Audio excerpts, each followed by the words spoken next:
Jadi walaupun posisinya kita masih harus canvassing, harus syiar, harus keliling, tapi yang paling penting adalah ketika gagasan program itu kuat menjadi wasilah mengubah masyarakat, maka sejatinya nanti donatur akan berdatangan gitu. Itu konsep yang benar-benar bertumbuh dalam diri saya karena guru-guru saya sejak umur 21 ya, 18 tahun perjalanan mendidik saya, menempa saya tuh di poin dimana make an impactful program, nanti insya Allah fundraising akan powerful gitu. Oke. Karena sejatinya idealnya fundraiser itu adalah profesi yang seharusnya dilaksanakan oleh para agnia. Tapi para agnia ini harus mulai dari dirinya sendiri. Sementara kelas menengah seperti saya itu tugasnya adalah mengelola program menjadi sesuatu yang berdampak. Nah, artinya kalau masyarakat Indonesia makin lama sadar tentang wakaf produktif, ya punten ya, kemiskinan akan makin lama ditangani gitu. Jadi artinya apa?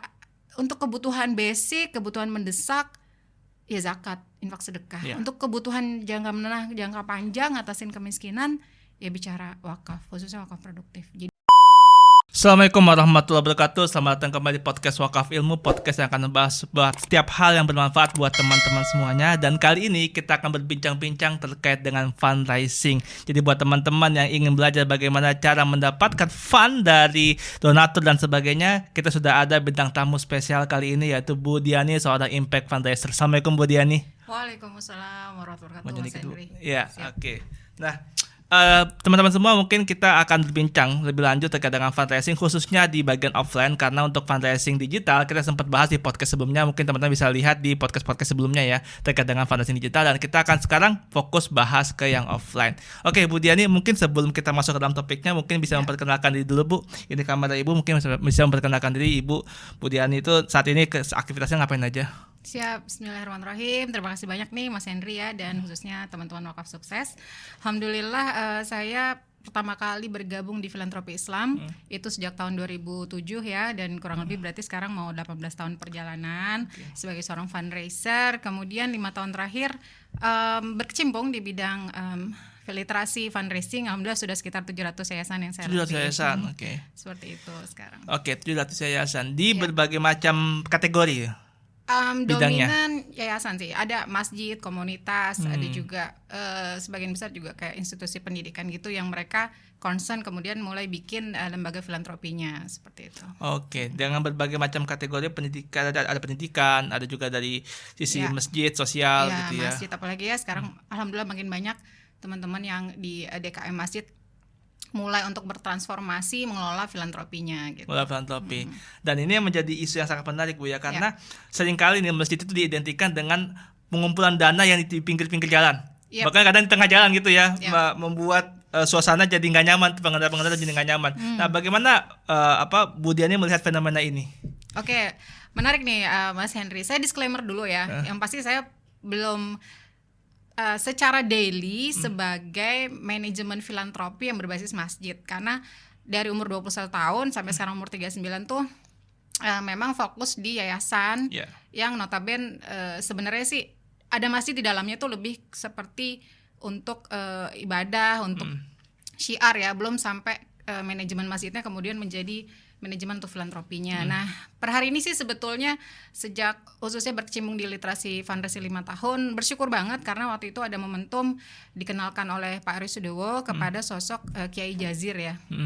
Di Yogyakarta kan kita sama-sama tahu ya masih Joko Karyan. Sebenarnya kalau saya pribadi takjub sih, karena gini ya, di tengah kesibukan banyak aktivis dakwah seperti beliau, apalagi yang tentu seorang mujadid ya, seorang guru bagi kita semua, dan berbasis masjid, itu hal yang nggak mudah untuk managing waktu di tengah kesibukan utamanya, kemudian harus mengelola filantropi berbasis masjid. Dan per hari ini kita udah sama-sama simak banyak banget terobosan-terobosan dilakukan masjid yang tadinya masjid mungkin tutup sekitar mungkin sesuai jam sholat aja, setelah itu tutup gitu. Sekarang kan ada masjid buka 24 jam, ada masjid yang memastikan kondisi jamaah atau warga sekitar tuh nggak boleh kelaparan. Nah, ini sebenarnya ada tren menarik di filantropi yang semakin bertumbuh ya di kalangan Muslim Indonesia pastinya, bahwa idealnya gitu ya, fundraising itu bukan begging gitu, bukan meminta gitu, tapi akselerasi perbaikan masyarakat. Jadi yang perlu diubah adalah bagaimana masjid khususnya itu bikin program yang impactful, yang benar-benar ada kaji dampaknya, dikelola secara profesional, manajemennya juga A to Z-nya itu paham ilmu filantropi, sehingga punten ya, bahkan malah ada yang mengesankan kita tuh kayak professional beggar. Enggak juga, kita bukan peminta-peminta profesional ya, enak aja gitu ya. Saya kayak bahasanya menarik iya, juga. ada yang state kayak gitu. Tapi saya pribadi kayak di umur 21 tuh nggak pernah memframe diri saya ya sebagai peminta sumbangan, emang bukan. Jadi gimana caranya kita bikin gagasan program terbaik untuk kemudian nanti insya Allah masyarakat yang akan mendukung itu gitu. Jadi walaupun posisinya kita masih harus canvassing, harus syiar, harus keliling, tapi yang paling penting adalah ketika gagasan program itu kuat menjadi wasilah mengubah masyarakat, maka sejatinya nanti donatur akan berdatangan gitu. Itu konsep yang benar-benar bertumbuh dalam diri saya karena guru-guru saya sejak umur 21 ya, 18 tahun perjalanan mendidik saya, menempa saya tuh di poin dimana make an impactful program, nanti insya Allah fundraising akan powerful gitu. Oke, jadi saya dapat istilah sangat menarik ya, professional beggar itu yang wah, jadi sampai sebegitunya ya framing terhadap orang-orang yang kemudian berada di yayasan untuk mencari dana gitu ya. Ya, professional beggar. Dan tapi bagaimana kemudian itu bisa diubah mindsetnya, Bu? Dalam artian kita kan juga bukan nggak pengen juga dibilang peminta-minta, cuman cuman yayasan juga perlu jalan nih. Kita harus ada akses ke donatur. Ya, gitu. Oke. Makasih pertanyaan yang menarik. Jadi gini, kan punten ya, kita tahu kondisi Indonesia di mana jumlah kemiskinan ini aja masih kontroversi, apalagi yang terbaru ya. Data itu berapa ya. itu Mas? Berapa? Itu based on World Bank, Indonesia tuh garis kemiskinannya di atas 60% ya. penduduk Indonesia. Ya, means berapa? 170 juta. Ya. Punten berdasarkan BPS angkanya sekitar 25 juta. Izin kalau saya ambil data dari Puskas Basnas, peran zakat terhadap penanganan kemiskinan yang dilakukan oleh Badan Amil Zakat, baik itu pusat, daerah, dan lembaga amil zakat swasta dalam hal ini, itu sudah memberikan kontribusi di 2023 kemarin, bantuin 2,28% menurunkan angka kemiskinan. Jadi secara real pemerintah dalam hal ini ya alhamdulillah punya satu kekuatan dari rakyatnya untuk membuat sebuah inisiatif ya, melakukan upaya-upaya membantu negeri ini bangkit melalui jalur filantropi Islam tadi, melalui dana zakat, infak, sedekah, wakaf dengan pengelolaan profesional. Artinya gini, kita menempatkan diri kita sebenarnya bukan peminta-minta sumbangan, kita hadir ketika mungkin mohon maaf dalam hal ini pengelolaan negara ini masih belum optimal. Nah, ada keresahan-keresahan tersendiri lah. Nah, artinya ketika biar nggak punya mindset profesional beggar gimana? Ya udah storytelling. Mungkin kalau yang jago digital kan gimana ngemas konten ya. Kalau saya sebagai offline, saya harus punya bahan komunikasi yang oke nih, yang optimal. Dan saya mungkin sedikit punya formula tuh, saya singkat IRIS ya. Saya singkat IRIS. Yang pertama tuh impact. Jadi saya harus cerita ke calon donatur tuh sebenarnya ketika Anda tunaikan kewajiban bernama zakat dan amalan-amalan luar biasa seperti infak, sedekah, wakaf ke sebuah lembaga, maka yang harus diceritakan adalah impactnya dulu. Ya. Sedikit saya boleh ngambil dari contoh benchmark di sebuah lembaga amil zakat nasional ya. Misalnya sekitar 10 hektar sebuah lahan dikelola di sektor pertanian. Kemudian lembaga amil zakat nasional ini punya RAB program sekitar 1,7 miliar. Ada dua sosok yang pernah saya wawancara, tapi ini bukan nama sebenarnya. Yang satu anggaplah namanya Mang Adi ya, yang satu namanya Mang Budi gitu. Nah, Mang Adi sama Mang Budi ini, kalau yang Mang Adi nih beliau kayak leadernya gitu, lokal hero-nya yang memanage tim. Nah, kalau Mang Budi ini petani mudanya. Nah, karena udah ada sosok kampion, ada lokal hero yang mengelola 10 hektar, jadilah impact apa ketika dana zakat, infak, sedekah atau blended financing ini masuk. Mang Adi, Masya Allahnya gitu ya, mengelola dana 1,7 miliar ini menjadi lahan pertanian yang produktif, di mana menghasilkan 25 jenis komoditas sayur. Dan saya wawancara beliau itu, seingat saya sekitar tahun lalu lah. Itu menghasilkan demand ya, jadi gini, mereka cuma bisa supply misalnya 100 nih, demand-nya tuh 200. Nah, misalnya seperti itu ya. Jadi 75% mungkin tidak 100% organik, masih ada residu kimia 20%, dan itu secara jujur dikatakan di sekitar 25 komoditas sayur itu menghasilkan impact apa? Beliau mengelola 60 petani, di mana 30-nya itu sebagian besar petani muda. Saya wawancara Mang Budi. Mang Budi, apa perbedaan Mang Budi bergabung di pertanian berbasis Zisov ini sebelum Mang Budi bergabung dulu? Punten, bertaninya di mana? Saya buruh Mbak dulu, kata Mang Budi, dan dengan penghasilan nggak nyampe 2 juta waktu itu ya. Nah, Kemudian ketika bergabung ke lembaga zakat ini di bawah komandonya Mang Adi, berapa Mang hasil Mang Budi apa kenaikan income? Iya naik Mbak, saya sekarang punya penghasilan 6 juta. Saya langsung mikir, Mang Budi itu umur masih 24 tahun, masih muda. Terus waktu saya wawancara, namanya petani kan punten ya pakaian tentu kan pakaian lapangan lah gitu ya. Nggak terkesan kayak orang punya penghasilan 6 juta gitu. Tapi wasilah dana zakat dikelola profesional dan amanah, impactnya sampai kayak gitu. Betapa pertanian ini tentu hal yang harus menjadi daya tarik bagi warga negara Indonesia, apalagi anak muda, sehingga anak muda tuh mau kembali ke lahan untuk ketahanan pangan desa dan lain-lain. Dan 3 tahun kurang lebih dikelola Mang Adi ini, dana zakat itu bertumbuh menjadi aset di pertanian 10 hektar itu almost 5 miliar. Almost 5 miliar. Ya. Total valuasi asetnya. Total valuasi asetnya. Wow. Di situ juga ada rumah semai yang memberdayakan ibu-ibu duafa, janda dan jadi kayak saya ngerasa saya sebagai fundraiser itu harus ceritain impact yang kayak gini dalam rangka supaya ya gini loh, saya sekali lagi pengen cerita ke donatur, ada dari punten ya orang-orang yang berkecimpung di dunia filantropi Islam seperti ini ingin berbuat sesuatu sebisa yang dilakukan, semaksimal yang dilakukan dengan terus ningkatin kompetensi diri dan pengen cerita. Perkara nanti punten donatur mau dukung atau enggak itu walau alam bisawab, kita doa aja. Nah, jadi yang kalau saya targetin ke diri saya sih minimal 5 sampai 12 tempat tuh saya canvassing. Tiap hari. Saya selalu usahakan itu. Mungkin karena sekarang udah banyak ngajar jadi udah agak berkurang, tapi dulu mindsetnya adalah pokoknya gimana caranya cerita aja. So impact. And then yang kedua tambahin ya. RIS-nya Pak. R yang berikutnya adalah report. Nah, jadi kalau tadi cerita impact, kemudian saya akan cerita laporan keuangan yang udah diaudit ya. Laporan secara berkala, update legalitas yang udah dilengkapin semuanya ya. Termasuk laporan-laporan kinerja lintas bidang. Bagaimana pertumbuhan donatur, pertumbuhan relawan, kemudian barangkali lembaga sudah audit ISO, udah audit akreditasi tertentu, audit syariah juga, termasuk punten mungkin dapat apresiasi bahkan sampai tingkat global dan lain-lain ya. Nah, yang berikutnya adalah kita harus menciptakan sebuah momen ke donatur tuh impresi. Jadi, apa pertama kali yang donatur rasakan tentang kehadiran kita ketika bertemu ya. Saya punya formula 4D ya. 4D itu cara saya sebetulnya kalau misalnya ketemu donatur atau calon donatur tapi ada potensi ditolak gitu. Nah, 4D ini kayak saya harus memastikan ketika saya mewakili sebuah lembaga zakat, infak, sedekah, wakaf, bahwa resources yang bisa terjadi di antara donatur dan kita sebagai pengelola gitu ya, dana umat itu gak boleh sekedar transaksional. Nah, 4D ini misalnya gini, saya ngomong sama donatur, Ibu perkenalkan saya Diani, saya dari lembaganya saya sebutkan apa ya. Saya mau menawarkan kerjasama apa Mbak? Perwujudan SDGs. Nah, biasanya saya pakai kalimat-kalimat kayak gitu. Mbak dari lembaga zakat misalnya. Iya betul Bu, saya dari lembaga amal zakat nasional. Misalnya kalau udah status lembaga amal zakat nasional. Kemudian saya udah bayar zakatnya ke sini Mbak. Misalnya ya, dia udah ke lembaga lain. Alhamdulillah Bu, berarti Ibu udah menunaikan zakat.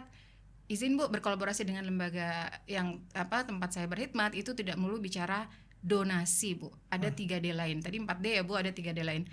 Misal nih Ibu ada tetangga Ibu terancam maaf ijazahnya nunggak, terus kemudian terusir dari kontrakan misalnya, atau ada kondisi perih lain di keluarganya. Nah, Ibu bisa membantu menginformasikan kebutuhan tetangga Ibu tersebut, mungkin bisa bareng RT RW dengan perangkat wilayah. Kemudian bawa Ibu informasi-informasi tersebut ke lembaga tempat saya berkhidmat. Walaupun saya nggak menjanjikan harus dikurasi dulu, harus diseleksi dulu, harus di-assessment dulu. Kalau misalnya tetangga Ibu berhasil lulus assessment dari lembaga tempat saya berkhidmat, maka insya Allah tetangga Ibu akan jadi penerima manfaat kami. Ibu udah jadi donatur. Donatur apa? Donatur data. Karena donatur tuh Bu gak cuma dana, tapi data, dedikasi, dan doa. Jadi saya bikin singkatan lah 4D ya, untuk yang mengimpresikan ke donatur bahwa ya sekali lagi kita bukan transaksional, kita adalah akselerator insya Allah untuk perbaikan dunia yang lebih baik sesuai dengan core yang kita miliki ya. Walaupun mungkin peran kita masih sangat terbatas gitu ya. Dan yang pasti saya berharap donatur bisa membantu lembaga Ziswap itu sekali lagi bukan cuma soal donasinya atau penunaian Ziswapnya, tapi juga bisa menginformasikan kemiskinan di sekitarnya. Atau dedikasi lain, jadi relawan, visit desa binaan, jadi volunteer, jadi guru tamu. mau donasi barang sekalipun, kasih kritikan, saran, ngisi kuesioner, itu tuh udah donatur gitu. Dan yang terakhir pasti bantu doa. Nah, kemudian yang terakhir S-nya nih, S-nya adalah sedekah. Jadi saya ngerasa kadang kita sebagai pelaku filantropi Islam, saya sih berharap gini ya, petugas zakat itu harusnya udah bisa bayar zakat juga gitu. Artinya ketika dia ngajak muzaki untuk menunaikan zakat, nah sejatinya harapannya juga amil zakat ini juga bisa sudah menunaikan zakat. Tapi per hari ini PR-nya ya punten ya dari segi remunerasi, kompensasi, mungkin ada banyak lembaga yang belum sampai itu kan ya. Tapi ya sudahlah, minimal jadikan habits memberi berbagi itu setiap hari. Sehingga gini, kalau kita udah berusaha jadi teladan minimal buat diri sendiri, keluarga, itu insya Allah ketika mengajak orang untuk berbuat kebaikan sambil kita juga terus berbuat kebaikan, itu rasanya akan lebih terintegrasi gitu. Kita jadi kayak orang yang menjalankan apa yang kita ucapkan dan sambil kita share terus portofolio lembaga-lembaga yang kita sedang perjuangkan. Oke, kita coba preview dulu ya Bu ya. Jadi ada I-nya pertama adalah impact. Impact artinya simpelnya adalah kita bikin story. Story dari sebuah produk yang mau kita tawarkan, baik itu kenapa dia dihadirkan sampai kemudian tujuan goals itu seperti apa. Kemudian report yang sifatnya rasional mungkin ya, laporan keuangannya nanti akan seperti apa, kemudian nanti perencanaannya itu akan seperti apa dan sebagainya. Kemudian yang ketiga ada impresi. Mungkin ini lebih ke arah connect si investor bahasanya itu donaturnya ya. Untuk kemudian tadi ada format 4D tadi ya, donatur, kemudian donasi, ada doa, data, dedikasi dan doa gitu ya. Dan terakhir adalah S, sedekah. Nah, sedekah ini sebenarnya lebih ke arah kalau bahasa di Al-Qur'annya kan kabul maktan ya. Jangan sampai kemudian kita menyuruh seseorang tapi kita sendiri nggak melakukannya gitu ya. Artinya bahwa kita sebagai orang yang mengajak orang bersedekah, berinfak, even berwakaf sekalipun juga menunaikan hal tersebut ya gitu. Oke, tapi apa sih sebenarnya challenge paling berat Bu selama melihat fundraising offline saat ini Bu? Mungkin ditolak tiba-tiba, kan kita sering kali ya datang ke sebuah tempat, banyak banget juga saya lihat orang datang bawa proposal gitu ya ke sebuah tempat, Bu kami dari yayasan ini, kami punya program ini, tiba-tiba itu kadang kala ya mungkin orang yang punya rumah juga merasa nggak stuck gitu, ini apa sih minta-minta, itu salah satu challenging juga nggak Bu? Atau Ibu bisa melihat apa dia challenging orang-orang yang fundraising offline ini? Oke, makasih Mas. Menjelang wallahualam ya, semoga sih panjang umur ya, amin. Menjelang 20 tahun perjalanan sebagai fundraiser, let's say 2 tahun lagi, saya sebetulnya sedang mempersiapkan diri untuk lebih banyak benar-benar belajar dan implementasi mobilisasi wakaf. Mobilisasi wakaf? Iya, wakaf produktif ya khususnya. Jadi luar biasa perjuangan bapak-bapak kita, ibu-ibu kita, guru-guru kita sudah membuka jalan filantropi Islam 30 tahun lebih profesional dikelola khususnya. Dan rasa-rasanya sebagai murid saya udah mulai berpikir di tengah makin banyak yayasan. Bayangin Mas, yayasan di Indonesia tuh lebih dari 500.000 yayasan dan perkumpulan ya, 512.000. Yang terdaftar sebagai lembaga zakat resmi itu baru 170-an. Yang terdaftar sebagai lembaga wakaf resmi itu 430-an. Jadi ratusan ribu di luar sana punya niat baik juga untuk atasi kemiskinan, mungkin udah mulai di filantropi. Jadi sebenarnya gini polanya, pada akhirnya saya menyadari ujungnya peradaban itu kan sebenarnya di wakaf ya, di wakaf produktif khususnya. Jadi ketika teman-teman udah mulai ya perjuangan untuk terus syiar, canvassing, keliling cari donatur ya dilakukan tetap lah. Tapi tadi yang impactnya terus dijalankan. Tapi menurut saya pribadi harus, ini kan sebenarnya kita udah sedang meneruskan perjuangan teman-teman kita sebelumnya, guru-guru kita sebelumnya.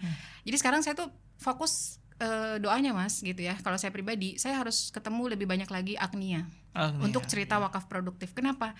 Karena sejatinya idealnya fundraiser itu adalah profesi yang seharusnya dilaksanakan oleh para Agnia. Tapi para Agnia ini harus mulai dari dirinya sendiri. Sementara kelas menengah seperti saya itu tugasnya adalah mengelola program menjadi sesuatu yang berdampak. Nah, punten ya. Jadi waktu itu saya ketemu ada seorang bapak-bapak, beliau adalah investor di sekian bisnis. Waktu itu beliau info, termasuk saya juga googling di berbagai data, beliau tuh investasi di berbagai bisnis itu 250 miliar. Ya.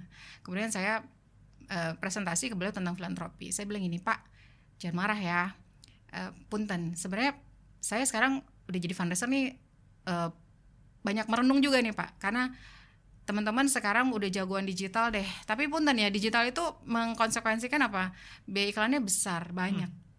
Nah, teman-teman yang offline juga terus berjuang share seperti ini. Soalnya kami tuh diposisikan ya sebagai professional beggar tadi, Pak. Sebenarnya nggak ingin ada stigma itu lagi. Nah, Pak, punten ya kalau saya berusaha baca sejarah, berusaha paham ilmu dari guru-guru saya. Itu kan di masalah Rasulullah dan para sahabat, 14 abad lalu kan, yang pada akhirnya kemiskinan bisa tertangani, tidak ada gap antara orang kaya dan orang miskin, semua umat hidup berdampingan ya, sudah dicontohkan tentunya melalui pengelolaan Baitul Mal yang profesional, amanah di masa lalu itu, bahwa Rasulullah dan para sahabat itu menjadi sosok di mana juga founder sebuah institusi besar mengurus negara, kemudian juga Pak, menggalang dana juga, implementer juga gitu ya, sambil semua para sahabat yang lain gitu. Jadi artinya gini Pak, saya berharap khususnya umat muslim ya jangan, kalau di era kekinian jangan kalah sama Bill Gates gitu. Karena Bill Gates itu kan dia pebisnis, dia filantropis, dia fundraiser juga loh. Dia bikin apa tuh namanya platform namanya The Giving Pledge. Jadi ngajak lebih dari 200 orang kaya sedunia untuk menyumbang via yayasan dia, dan dana itu diakatkan dana abadi. Nah kalau di Islam kan itu wakaf ya. Nah artinya apa? Jadi ya sebenarnya kan Bill Gates secara konteks kedermawanan kan niru Rasulullah gitu. Ya Rasulullah juga Masya Allah kan beliau punya harta, tapi hidup sangat zuhud gitu. Istri-istrinya juga semuanya mendedikasikan semua hartanya di jalan Allah. Kemudian Rasulullah karena sudah ngasih teladan ya tentu mengajak para sahabatnya. Dan kita sama-sama tahu ya, terutama 4 sahabat Rasulullah, wah itu ya berarti kita tahu lah beliau-beliau yang terutama yang sumur raumah ya, Utsman bin Affan. Artinya kan gitu konteksnya, orang kaya mendonasikan atau menyumbangkan, kalau di konteks kekinian menyumbangkan. Kalau di bahasa kita kan memberi menafkahkan harta di jalan Allah maksudnya ya. Nah, artinya dimulai dari orang berada, kemudian sadar bahwa hisab harta itu berat dan ada kewajiban untuk sama-sama memperbaiki kondisi keumatan, maka dia tidak akan ragu untuk mendedikasikan hartanya di jalan Allah. Kemudian tugas sahabat yang lain mengelolanya itu sebagai bentuk-bentuk program yang impact untuk keumatan. Contohnya di Indonesia, PR-nya kan harus keliling 80.000 desa loh untuk bisa tahu lebih dalam kondisi saudara kita yang nggak bisa makan, nggak bisa sekolah, nggak punya akses terhadap air bersih dan lain, itu banyak banget gitu. Jadi kalau saat ini, maaf ya ini kayak jadi curhat pribadi ya, kayak kelas menengah kayak saya juga harus fundraising, kemudian harus bareng teman-teman program berdedikasi, yang ngalamin penolakan, oke lah itu sunatullah dijalanin. Tapi saya rasa sekarang saya pengen ada di kuadran ngajak para agniya, ayo kita niru Rasulullah dan para sahabat, apalagi bab konteks kedermawanan. Dimana di era kekinian, padahal bukan muslim, seorang Bill Gates itu udah ngumpulin lebih dari 10.000 triliun dana abadi, endowment fund. Jadi Bill Gates dan teman-temannya sekarang pusing ngabisin duitnya gitu istilahnya, karena dananya udah ada, karena kesadaran orang kayanya sangat luar biasa di circle-nya Bill Gates gitu. Nah di Indonesia per hari ini khususnya ya, PR-nya adalah ya bagaimana menemukan sekumpulan ekosistem orang-orang yang benar-benar amanah dalam mengelola dana. Dan alhamdulillah saya ada di circle-circle di guru-guru saya yang mengajarkan saya tentang betapa mengelola dana umat tuh hisapnya berat. Jadi sadar bahwa kita tuh fokus mikirin impact ya, syiar keliling 80.000 desa aja berapa sih yang baru kita datengin, mungkin 1.000 aja belum gitu. Nah PR-nya masih sangat banyak. Jadi saya di posisi aktivitas fundraising offline tetap keliling-keliling tuh tetap ngerasain ditolakin, dianggap itu, nggak apa-apa, fine, itu bagian dari perjuangan. Tapi di mana pindah ke kuadran wakaf produktif, menjawab kebutuhan peradaban ya, di mana harus ada dana abadi untuk menangani persoalan keumatan. Dan Islam Masya Allah ya, paripurnanya memberikan syariat ini ke kita bernama wakaf, khususnya wakaf produktif.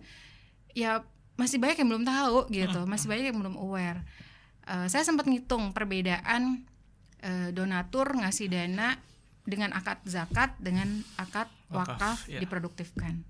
Itu secara hitungan kasar saya, kalau misalnya dalam 5 tahun itu penerima manfaat zakatnya katakanlah sekitar 4.300 orang. Ya, kemudian dalam 5 tahun ketika dikelola dana wakaf produktif itu penerima manfaatnya bisa sekitar 11.000 orang. Itu baru dihitung deret ukur 1. Maksudnya gimana? Kalau ada deret ukur 2, 3 di mana ada bisnis berbasis wakaf produktif, itu impactnya bisa berkali-kali dari zakat. Artinya kalau masyarakat Indonesia makin lama sadar tentang wakaf produktif, ya punten ya, kemiskinan akan makin lama ditangani gitu. Jadi artinya apa?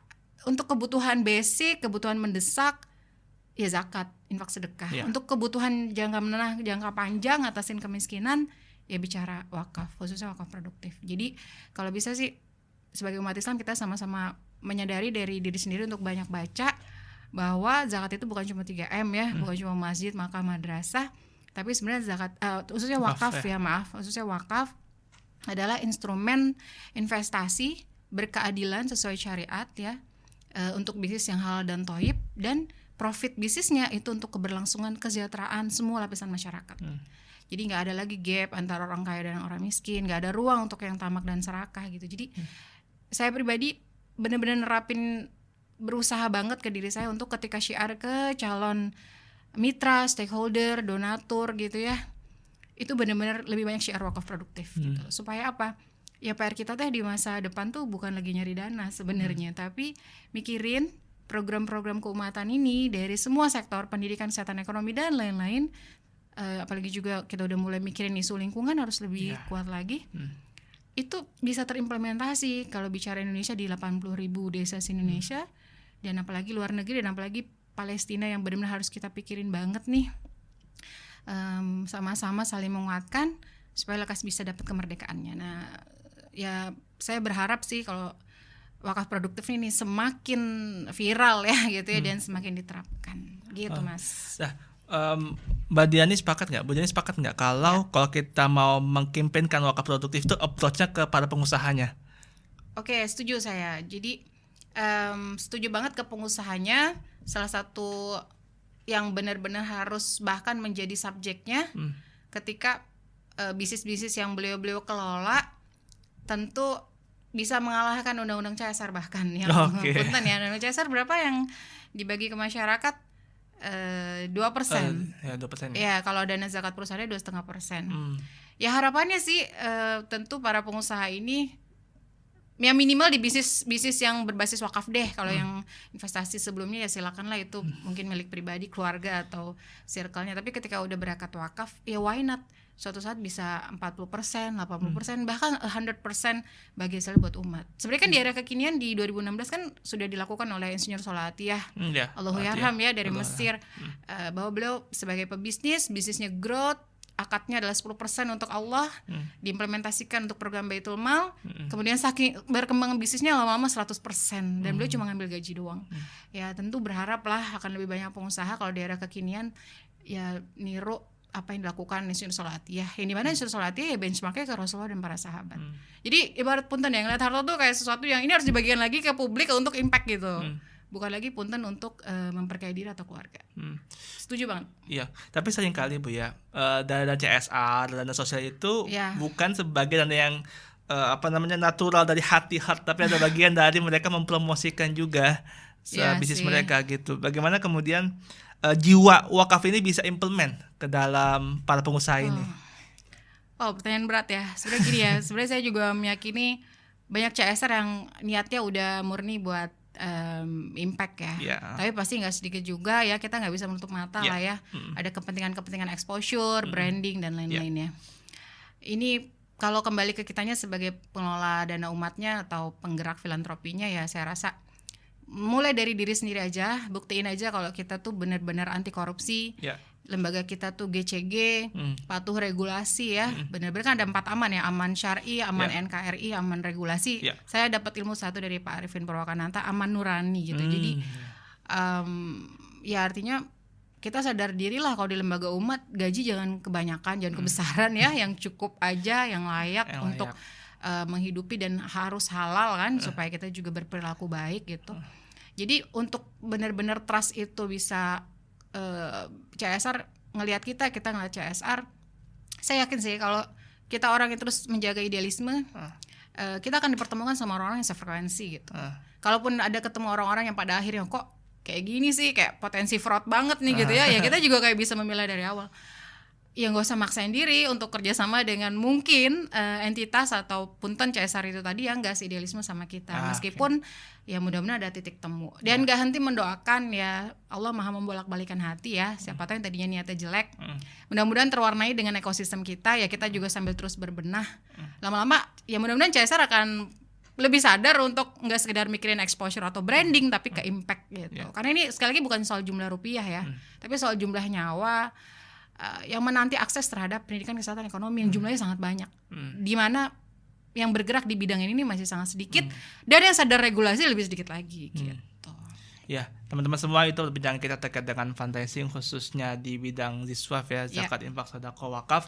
Dan ini menjadi sebuah petanda bahwa masih banyak tugas-tugas kita untuk umat ini, bahwa kemiskinan kita juga masih sangat banyak, bahkan data Bank Dunia tadi 60% itu di Indonesia masih sangat miskin, sehingga ini masih menjadi tugas-tugas kita untuk kemudian bisa menyebarkan distribusi harta ini menjadi lebih luas lagi, lebih banyak lagi orang-orang yang bisa merasakan manfaat, khususnya teman-teman Agnia yang sekarang kalau istilah sekarang itu disebut high net worth individual, mereka yang pengusaha-pengusaha yang punya uang banyak, yang punya uang nganggur, marilah untuk kemudian sadar, untuk kemudian kita menyalurkan harta kita supaya lebih bermanfaat. Sesatunya juga bisa diimplementasikan dalam konteks wakaf produktif. Mungkin Bu Diani bisa sampaikan lagi closing statement terkait dengan fundraising ini. Silakan Bu.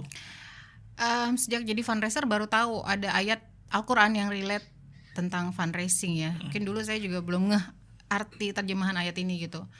Quran surat Al-Hasyr ayat 7 ya. Allah berfirman yang artinya bahwa harta jangan beredar di orang-orang kaya saja di antara kamu. Jadi itu kayak semakin Masya Allah ya, artinya wah saya pengen seumur hidup menjadi fundraiser karena ini perintah Allah gitu. Dan ada sebuah profesi namanya ambil zakat dan nazir wakaf, dan sudah dimulai 30 tahun lalu lebih profesional oleh guru-guru kita. So kita sebagai generasi sekarang, apalagi nanti yang setelah kita nih yang Gen Z terutama ya, bisa terus terwarnai juga dengan ini perjuangan.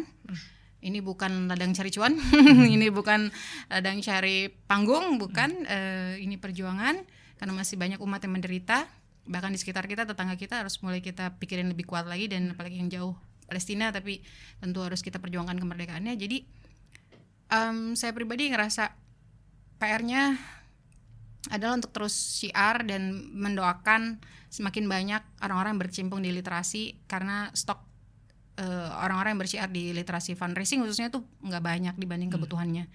Terus apa yang juga bikin saya mungkin kayak terus berpikir kayak belum ngapa-ngapain tuh, waktu itu ada kondisi saya ketemu anak HIV umur 7 tahun, anak kena HIV, jadi di Parung Panjang. Jadi sih yang kayak bikin momentum saya tuh mau jadi fundraiser seumur hidup ya. Saya belum orang kaya, belum bisa berdonasi besar, tapi saya punya tenaga, punya pikiran. Ya alhamdulillah juga pendidikan minimal sarjana gitu ya, terus mikir apa yang udah diperbuat untuk bangsa ini. Nah ketika ketemu anak umur 7 tahun kena HIV tuh, itu yang paling jadi cambuk sih. Jadi waktu saya survei ke sana tuh, saya tanya ke ibu relawan yang ngajak saya ke sana, namanya Bu Un, Ibu ini anak kenapa kena HIV, jadi maaf sekujur tubuh tuh koreng basah gitu ya, udah nahan luka, udah meringis gitulah. Ibunya mana, saya tanya gitu. Ibunya udah meninggal duluan. Bapaknya mana? Bapaknya supir truk kabur. Yang nularin HIV siapa? Bapaknya. Jadi bapaknya punten tukang jajan gitu ya. Nah ibunya gadis desa gitulah. Dan saya tuh ceritain sama Bu Un, dulu tuh rada lumayan beberapa terjadi di daerah Parung Panjang tuh, anak-anak gadis desa mungkin nggak sampai lulus SD ya, itu harus dinikahin gitu dengan entah supir truk, entah buruh serabutan ya. Ini sih oknum-oknum supir truk ya, tentu juga masih banyak supir truk yang soleh gitu ya. Tapi yang bikin saya shock tuh ya dinikahi, ditulari, ditinggalkan gitu ya. Saya nggak tahu apakah supir truk itu udah meninggal atau enggak, karena yang cuma saya dengar dia kabur. Jadi itu saya mikir, kan saya kuliah di Depok gitu ya, terus itu tuh kejadian di Bogor gitu, dan anak itu tuh nggak punya biaya buat, jadi ditinggal sama kakek nenek kan nggak punya biaya gitu untuk bolak-balik RSCM terutama gitu. Dan wasilah dana zakat, infak, sedekah, wakaf yang dikelola swasta itu bisa nyelamatin gitu. Jadi saya mikir, oke lah, kita nggak harus selalu protes ke pemerintah dengan cara ya demo tuh harus gitu ya. Tapi tambahin juga dengan kita berkecimpung di bidang filantropi Islam dan kita profesional dan amanah. Tunjukkan bahwa ini bukan buat sekali lagi buat nyari panggung, terkenal, tapi buat khidmat kita untuk kebangkitan umat sekecil apapun peran kita gitu. Dan ya saking banyak yang menderita kayak gitu, saya jadi kayak mikir ya, usia saya udah apalagi udah segini gitu, kayak ya pengen bisa menyaksikan peradaban lebih baik gitu, usia masih pengen lanjut gitu, dan di posisi ya udahlah saat ini bisanya syiar dulu sambil fundraising. Jadi itu sih Mas terutama yang why pengen jadi fundraiser seumur hidup, karena kejadian-kejadian yang memilukan kayak tadi, dan rasa-rasanya pengen terus jadi bagian yang perjuangkan beliau-beliau bisa mendapatkan kondisi yang lebih baik gitu. Wow, very emotional. Teman-teman, itu mungkin satu dari jutaan cerita yang pastinya bisa saja ada di luar sana yang mungkin tidak tercapture oleh diri kita atau mungkin tidak tercapture oleh media sekalipun. Jadi tentunya ini masih menjadi PR buat kita semua untuk bisa menggrab potensi-potensi kebaikan dari banyak orang, dari diri kita semua, dari kita dan seluruh mungkin rekan-rekan kita untuk bisa membantu mereka yang membutuhkan. Makasih banyak Bu Diani atas kesempatannya, atas insight-nya. Teman-teman semua, terima kasih. See you next podcast. Wassalamualaikum warahmatullahi wabarakatuh. Bye bye. Waalaikumsalam.